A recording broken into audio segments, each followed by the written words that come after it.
17వ తేదీ మార్చి నెల 2025వ సంవత్సరం. ఈరోజు దేవుని వాగ్దానము యెషయా గ్రంథము 60వ అధ్యాయము 22వ వచనము. యెహోవానగు నేను తగిన కాలమున ఈ కార్యమును త్వరపెట్టుదును. సహోదరి సహోదరులారా, మన జీవితాలకు సంబంధించి ఎన్నో ప్రణాళికలను మనం వేస్తూ ఉంటాము. ఈ సమయానికి ఈ కార్యం జరగాలి అని. అందులో కొన్ని మాత్రమే అనుకున్నవి అనుకున్న సమయంలో జరుగుతూ ఉంటాయి, మరికొన్ని ఆలస్యం అవుతూ ఉంటాయి. ఆలస్యం అవుతూ ఉన్నప్పుడు మనం ఇలా అనుకుంటూ ఉంటాము, నా ప్రార్థన ప్రభువు ఆలకించడం లేదా, నేనంటే ప్రభువునికి ఇష్టం లేదా, ఇష్టం ఉంటే ప్రభు నాకు ఈ కార్యాన్ని జరిగిస్తాడు అని కొంతమంది ప్రభుపై కోపంతో కూడా ప్రార్థన మానేస్తూ ఉంటారు. మనం గ్రహించాల్సిన విషయం ఏమిటంటే, మనం అనుకున్న సమయం కన్నా ప్రభు నిర్ణయించిన సమయము ఎంతో శ్రేష్టమైనది. ఏ సమయానికి మనకు ఏది అవసరమో, మన జీవితంలో ఏ సమయానికి ఏ కార్యాన్ని జరిగించాలో ప్రభువునకు బాగా తెలుసు. ప్రభు అంటూ ఉన్నాడు, యెహోవానగు నేను తగిన కాలమున ఈ కార్యమును త్వరపెట్టుదును అని. ప్రభు నిర్ణయించిన సమయంలో తప్పకుండా కార్యం జరుగుతుంది. ప్రభు నిర్ణయించిన సమయం కంటే ముందు మనం ఎన్ని ప్రయత్నాలు చేసినప్పటికీ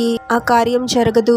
కానీ ఆ కార్యం జరగకుండా ఉండాలని ఎవరు ఎన్ని ప్రయత్నాలు చేసినప్పటికీ ప్రభు నిర్ణయించిన కాలంలో అది తప్పకుండా జరుగుతుంది. ప్రభు చిత్తానుసారముగా మనం ఏది అడిగినా ప్రభు మనకు అనుగ్రహిస్తాడు. ఆ సమయం కోసము మనము ఓపికతో విశ్వాసంతో కనిపెట్టడం నేర్చుకోవాలి. ప్రార్థన.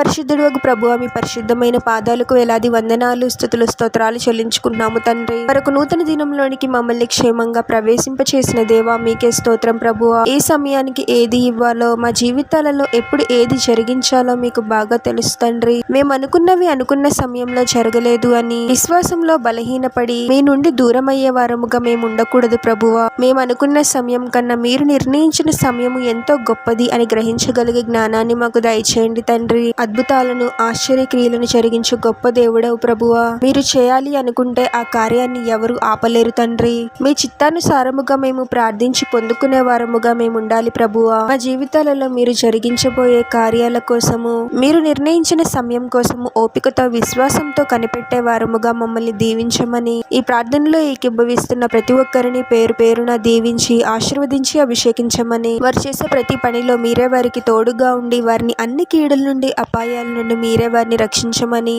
ఈ మా మనవులన్నీ యేసుక్రీస్తు వారి పరిశుద్ధ నామంలో అడిగి వేడుకొనుచున్నాము తండ్రి. ఆమేన్.